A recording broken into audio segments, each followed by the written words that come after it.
పెద్దపల్లి జిల్లా కాల్వ శ్రీరాంపూర్ మండలంలో విషాదం చోటు చేసుకుంది. జాఫర్ ఖాన్ పేటకు చెందిన రాజు జానపద పాటలు వీడియోలు రూపొందించేవాడు. 6 నెలల క్రితం ఓ యువతిని ప్రేమించి పెళ్లి చేసుకున్నాడు. అయితే పెళ్లి తర్వాత అతని జీవితం ఊహించని విధంగా సాగలేదు. పెద్ద బతుకమ్మ పండుగ సందర్భంగా భార్య కోసం కొత్త చీర కొనుగోలు చేసిన రాజు ఆ చీరతోని ఉరివేసుకుని ఆత్మహత్యకు పాల్పడ్డాడు. ఆత్మహత్యకు ముందు తీసుకున్న సెల్ఫీ వీడియోలో రాజు కన్నీళ్లతో తన బాధను వ్యక్తం చేశాడు. అమ్మ నాన్న ఇక బతకలేకపోతున్నాను, ఇంట్లో ప్రతిరోజు గొడవలు జరుగుతున్నాయి, నాకు మానసిక వేదన కలుగుతోంది, నా భార్య మిమ్మల్ని తిడుతుంది, నా పరిస్థితి ఇల్లెరకం వచ్చినట్లుగా అయింది, అన్నా వదిన పిల్లలను జాగ్రత్తగా చూసుకోండి, సౌందర్య నువ్వు మంచిగా బ్రతుకు, నీలాంటి వారికి మంచి భర్తలు దొరకరు, నీ మాటలకు నేను మెంటల్ టార్చర్ అవుతున్నాను, బతికే శక్తి లేకపోతుంది, నా కోసం బట్టలు కొనకపోయినా భార్య కోసం చీర కొన్నాను, అమ్మా బాబుబాయ్ అంటూ రోధించాడు. రాజు ఈ సెల్ఫీ వీడియో సోషల్ మీడియాలో వైరల్ అవుతుండటంతో జానపద రంగం అభిమానులు తీవ్ర షాక్కు గురయ్యారు. అతని మృతితో స్థానికంగా విషాద వాతావరణం నెలకొంది.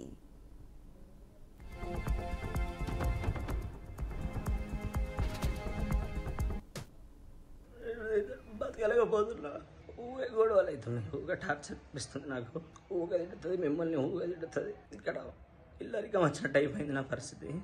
అమ్మ బాబు వెళ్ళిపోతాను, అన్న వదిన పిల్లలు జాగ్రత్త, నైసి డుక్కు మంచిగా ఉండురా, బాబాయిగా ఉన్నాడు, ఆర్యన్గా బాయ్, సౌందర్య మంచిగా బతుకు, నీలాంటి దానికి మొగుళ్ళు చెట్టు గారు, నువ్వు అన్న మాటలు నన్ను ఎంత మెంటల్ టార్చర్ చేసి ప్రతిసారి కొడుతున్నావు అంటున్నావు, ఇంత టార్చర్ చేసి ఎన్ని మాటలు అన్నగట్రా, ఇంకా పెళ్ళైనప్పటి నుంచి టార్చర్, బతకవుతుంది నాకు.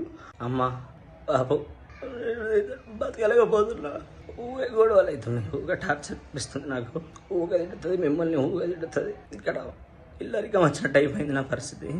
అమ్మ బాబు వెళ్ళిపోతాను, అన్న వదిన పిల్లలు జాగ్రత్త.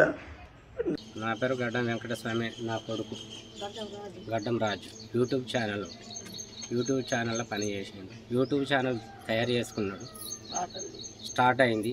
ఆ జీవితం అదే దానితోటి బతుకుదామని చేసినాక ఏమైంది అంటే అమ్మాయిని మాట్లాడి పెళ్లి చేసి హైదరాబాద్ పోయిండు. 6 నెలల బతుకుదామని పోయిండు. నా కొడుకు మరణం అయిపోయింది. ఎవరు చేయబట్టి? నా కోడలు చేయబట్టి. నా కోడలు అనేది చిత్రహింసలు పెట్టి తల్లి విపరీతమైన మాటలు అనేది నా కొడుకుని చిన్నమ్మ వీళ్ళు మొత్తం కుటుంబము ఏం చేసిందంటే కరిమారు వద్దామని చెప్పి వీరికి నా కొడుకు ఏమైందంటే అక్కడ ఉండద్దు అనుకుని బాపు కరిమార్లో పని మాట్లాడితే నేను అత్తనన్నకి ఏంటంటే ఈ కరిమార్ ఎప్పుడు పోదామని నా కొడుకు అన్నాడో ఈ 10 రోజులలో మొత్తం ఇక రౌండ్ ఫిగర్ చేసి పారేసి మొత్తం కుటుంబం చాలా ఛానల్ అమ్మించిండు, ఇది చేసిండు. ఇక నాకు ఏమి చెప్పాలని నాకు అర్థమైతలేదు. అయ్యారు దయచేసి నన్ను నా కొడుకు ఎట్లా మరణమైండో ఊరు పెట్టుకొని దానికి అప్పుడు అది అయినప్పుడే నాకు న్యాయం జరిగింది. వీడియో చూసిన ఆ వీడియో పోలీస్ స్టేషన్లో కేసు పెట్టినాం, అయిపోయింది. కిందికి వచ్చినాక నా భర్త మా తమ్ముడు ఏదో నింపి మాకేదన్నా ఉంచుతాడు, ఆడికైనా అనుమాన పడతాడు, మా తమ్ముడు ఏదన్నా ఉంచుతాడే నాకు తెలుసు, వాడు ఏదో రికార్డు చేస్తాడు అన్నట్టుగానే జరిగింది. ఇక వాళ్ళ అన్న కుప్పకూలిపోయిండు మొత్తానికే. ఏమైంది అంటే గిట్ల ఈ వీడియోలో గిట్లున్నది అని అన్నోళ్ళే అప్పటికే అయిపోయింది. ఇక పోలీసుల దగ్గరికైనా మీ ఇంటికి వచ్చిన ముందు మేమేమనుకున్నామంటే వీళ్ళదే గొడవ, వీళ్ళిద్దరు తప్పు కావచ్చు అని అనుకున్నాం, కానీ ఇంత ఘోరంగా టార్చర్ పెడుతుందని మేము అస్సలు అనుకోలేదు. దానికి డబ్బు పిచ్చి.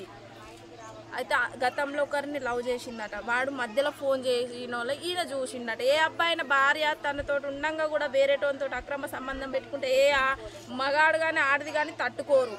అది మెంటల్ డిప్రెషన్లోకి పోయింది ఈయన. ఫోన్లు మాట్లాడద్దు అని అంటే నేను మాట్లాడతా, నా ఇష్టం, నువ్వేంది నాకు చెప్పేది అని మాటకు మాట ఎదిరించి సమాధానం చెప్పేది. అది నా తట్టుకోలేదు. నువ్వు భార్య ఎంత ఉండాలో అంతలనే తగ్గి ఉండాలి. భర్త అన్నప్పుడు ఒక మాట పడితేంది, నేను పడా, నాకేంది, నువ్వేంది చెప్పేది, నువ్వు ఆడదాంట్లెక్క ఇంట్లో ఉంటాను, ఏం పని పోతలేవు అని ఇట్లా మెంటల్గా అనుడు. అది ఇక మా వాళ్ళు నాకు ఇంత పెళ్ళి చేసిరు, నేను మా వాళ్ళతో ఏమని చెప్పుకోవాలి, అని మానసికంగా బాగా డిప్రెషన్లోకి పోయి కథ చనిపోయాడు మా మరిది. ఏం న్యాయం కావాలంటే ఆయన ఎట్లా చనిపోయిండో దీనికి కూడా అట్లే కావాలి, లేదా జీవిత ఖైదీగా ఉరిశిక్ష వేయాలి. అది చచ్చినా బతికినా అండ్లనే కావాలి కానీ బయట మాత్రం తిరగద్దు. వీడియో చూసిన ఆ వీడియో పోలీస్ స్టేషన్లకి. అహ్మదాబాద్ టెస్ట్లో భారత్ ఘన విజయం సాధించింది. 140 పరుగులు ఇన్నింగ్స్ తేడాతో వెస్టిండీస్ ఆటగాళ్లను చిత్తు చేశారు.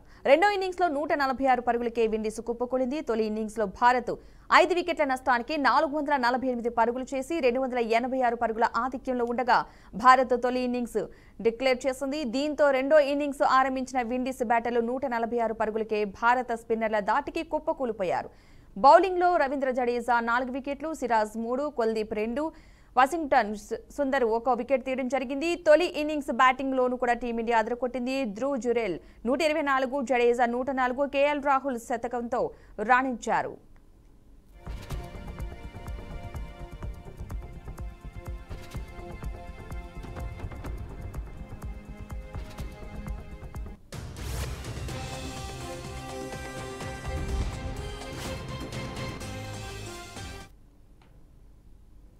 తెలంగాణ మాజీ మంత్రి హరీష్ రావు కాంగ్రెస్ ప్రభుత్వంపై కీలక వ్యాఖ్యలు చేశారు. కొత్తపేట నగరంలో టీమ్స్ భవన నిర్మాణ పనుల పురోగతిని సమీక్షించారు. కరోనాను దృష్టిలో పెట్టుకుని కేసీఆర్ టీమ్స్ నిర్మాణాలు చేపట్టారని తెలిపారు. కాంగ్రెస్ వచ్చినప్పటి నుంచి టీమ్స్ నిర్మాణం పట్టించుకోవడం లేదని విమర్శించారు. గత ప్రభుత్వాలు జనాభాకు తగ్గట్లుగా ప్రభుత్వ ఆసుపత్రులు నిర్మించలేదని పేర్కొన్నారు. కేసీఆర్ హైదరాబాద్ నలువైపులా 4 టీమ్స్ నిర్మాణాలు చేపట్టారని అన్నారు. కేసీఆర్కి మంచి పేరు వస్తుందని, అందుకనే టీమ్స్ నిర్మాణాలు కాంగ్రెస్ ప్రభుత్వం పూర్తి చేయడం లేదని ఆరోపించారు. ఏ కారణం చేత పనులు ఎందుకు ఆలస్యమవుతున్నాయో ప్రభుత్వం సమాధానం చెప్పాలని డిమాండ్ చేశారు. బస్తీ దవాఖానాలను చూసి మెచ్చుకున్నది, తెలంగాణను చూసి దేశాన్ని నేర్చుకోమన్నది. దేశం మొత్తం బస్తీ దవాఖానాలు పెట్టమని చెప్పింది 15వ ఆర్థిక సంఘం.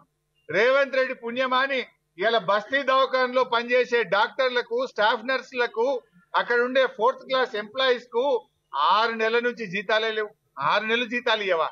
1వ తారీఖు ఇస్తా, 1వ తారీఖు ఇస్తా అంటావు. ఎందుకు ఇస్తలేవు అంటే బస్తీ దవాఖానలో పనిచేసే డాక్టర్లందరూ కూడా ఉద్యోగాలు ఇచ్చిపెట్టి పోవాలి, బస్తీ దవాఖానలు మూతపడాలి. కేసీఆర్ గారు బస్తీ దవాఖానలు పెట్టిండు కనుక ఈ బస్తీ దవాఖానలు నడవద్దు, పేదలకు వైద్యం దొరకొద్దు అనుకుంటున్నావా?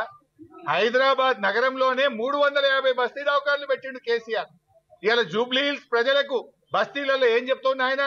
బస్తీ దవాఖానలలో డాక్టర్లకు, స్టాఫ్ నర్స్ కు 6 నెలల నుంచి జీతాలు ఇవ్వలే. గతంలో 108 రకాల మందులు బస్తీ దవాఖానలలో దొరికితే ఇలా 40 రకాల మందులు కూడా బస్తీ దవాఖానలలో దొరుకుతలేవు. మందులు లేకుండా చేసినా, డాక్టర్లు లేకుండా చేసినా, డాక్టర్లకు జీతాలు ఇవ్వలేదు. ఇదేనా నువ్వు చేసింది? నువ్వు కొత్తగా ఇంకెన్ని బస్తీ దవాఖానలు పెట్టాలి కానీ ఉన్న బస్తీ దవాఖానలను ఇలా రేవంత్ రెడ్డి గారు ఊడగొట్టే ప్రయత్నం చేస్తుండు. ఇలా ఆరోగ్యశ్రీ నేను 10 లక్షలకు పెంచినట్టు ఏం చేసినావు నాయన? ఇలా ప్రైవేట్ ఆసుపత్రులలో మేము ఆరోగ్యశ్రీ కింద వైద్యం ఇయ్యము, ఆసుపత్రులు బంద్ చేస్తాము అంటున్నారు. నీ పుణ్యం ఎట్లుందంటే కాలేజీలు బంద్ చేస్తామని ఇలా ప్రైవేట్ కాలేజీలోళ్ళు చెప్తున్నారు, ఆసుపత్రులు బంద్ చేస్తామని ప్రైవేట్ ఆసుపత్రులు చెప్తున్నారు. నీ పాలన గట్లున్నది. ఆరోగ్యశ్రీ ఇలా 1400 కోట్ల బకాయిలు పడ్డాయి. ఆరోగ్యశ్రీకి కేసీఆర్ గారు ప్రభుత్వం ఉండగా ఎప్పటికప్పుడు నిధులు ఇచ్చాం, మంచి వైద్యం అందించాం. కేసీఆర్ గారి హయాంలో ఆరోగ్యశ్రీ కింద 8,000 కోట్ల రూపాయల డబ్బులు ఇచ్చాం. సీఎం రిలీఫ్ ఫండ్ కింద 3,000 కోట్లు ఇచ్చాం. పేదల వైద్యం కోసం ఆరోగ్యశ్రీ CMRF కింద 11,000 కోట్ల రూపాయలు కేసీఆర్ గారి ప్రభుత్వం ఖర్చు పెట్టింది. నువ్వు వచ్చినాక 1,400 కోట్లు ఆరోగ్యశ్రీ కింద బకాయి పడ్డాయి. ఇవాళ పేదలకు ప్రైవేట్ ఆసుపత్రుల్లో ఆరోగ్యశ్రీ సేవలు నిలిచిపోయినాయి. సిగ్గుపడాలి నువ్వు. ఇప్పటికైనా ఆరోగ్యశ్రీ నిధులు విడుదల చేయి, పేదలకు వైద్యం అందేటట్టు తక్షణమే చర్యలు తీసుకోవాలని చెప్పి ప్రభుత్వాన్ని మేము డిమాండ్ చేస్తా ఉన్నాం. కంటి వెలుగు ప్రతి సంవత్సరం వృద్ధ మహిళలకు, గ్రామీణ ప్రాంతాల్లో ఉండే పేదలకు, బస్తీల్లో ఉండే ప్రజలకు ఉచితంగా బస్తీలోనే కంటి పరీక్ష చేసి కళ్ళద్దాలిచ్చిన ప్రభుత్వం కేసీఆర్ ప్రభుత్వం. 2 సార్లు మేము కంటి వెలుగు చేశాం. మరి ఎందుకు కంటి వెలుగు బంద్ పెట్టినావు? కంటి వెలుగు అంటే కేసీఆర్ యాదికొస్తాడని నీకు భయం అవుతుందా? కంటి వెలుగు అనగానే వృద్ధులకు కేసీఆర్ కళ్ళల్లో కనబడతాడని నీకు భయం అవుతుందా? వెంటనే రాజకీయాలు పక్కన పెట్టు, కంటి వెలుగు కార్యక్రమాన్ని యథావిధిగా కొనసాగించాలని చెప్పి కూడా మేము ఈరోజు డిమాండ్ చేస్తా ఉన్నాం. జవహర్ లాల్ నెహ్రూ నుండి ఇప్పటి వరకు బడుగు బలహీన వర్గాలకు పెద్దపీట వేసింది కాంగ్రెస్ ప్రభుత్వమేనని రాష్ట్ర పంచాయతీరాజ్ మహిళా శిశు సంక్షేమ శాఖ మంత్రి సీతక్క అన్నారు. ములుగు జిల్లా ఇంచర్ల ఎంఆర్ గార్డెన్స్ లో జరిగిన కాంగ్రెస్ ముఖ్య కార్యకర్తల సమావేశానికి సీతక్క ముఖ్య అతిథిగా హాజరయ్యారు. ఈ సందర్భంగా ఆమె మాట్లాడుతూ స్థానిక సంస్థల ఎన్నికల్లో కాంగ్రెస్ అభ్యర్థుల గెలుపు కోసం జిల్లా మండల నాయకులు గ్రామాల్లో ప్రజలతో సమన్వయం చేసుకోవాలని సూచించారు. ప్రజా ప్రభుత్వంలో ముఖ్యమంత్రి రేవంత్ రెడ్డి ఆధ్వర్యంలో అమలవుతున్న సంక్షేమ పథకాలను ప్రజల్లోకి తీసుకువెళ్లే బాధ్యత కాంగ్రెస్ నాయకులదేనని ఆమె అన్నారు. ముఖ్యమంత్రి రేవంత్ రెడ్డి నేతృత్వంలోని ప్రభుత్వం బీసీలకు 42% రిజర్వేషన్ కల్పించేందుకు కట్టుబడి 2 సంవత్సరాలు కులగణన చేసి అసెంబ్లీలో ఆమోదించారని మంత్రి సీతక్క తెలిపారు.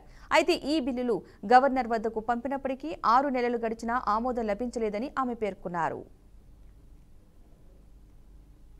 ఇంకా స్పష్టత వస్తుంది. సరే, ఏది ఏమైనా మన పార్టీ ఎన్నికల ముందు బీసీలకు 42% రిజర్వేషన్ ఇస్తామని మాట ఇచ్చినాం కాబట్టి ఆ మాట కట్టుబడి 2 సంవత్సరాలుగా కులగణన చేసి మరి బీసీ 42% రిజర్వేషన్ను అసెంబ్లీలో ఆమోదింపచేసి 2 బిల్లులను గవర్నర్ గారి దగ్గరికి పంపిస్తే దాదాపుగా 6 నెలల దగ్గరికి వస్తున్నా ఇప్పటి వరకు కూడా మరి పైనుంచి బీజేపీ ప్రభుత్వం మరి ఎలాంటి ఆన్సర్ రాకపోవడంతో మరి మన పార్టీ ఏదైతే కట్టుబడి ఉందో దాని ప్రకారంగా మనం ఎన్నికలకు పోవాలనే ఉద్దేశంతో 42%తో రిజర్వేషన్ను ఖరారు చేస్తూ జీవో తీసుకొచ్చి ఆ జీవో ప్రకారమే ఈరోజు ఎన్నికల నోటిఫికేషన్ కూడా ఇవ్వడం జరిగింది. దీంట్లో కాంగ్రెస్ పార్టీ చిత్తశుద్ధిని ఎవరు శంకించాల్సినటువంటి అవసరం లేదు.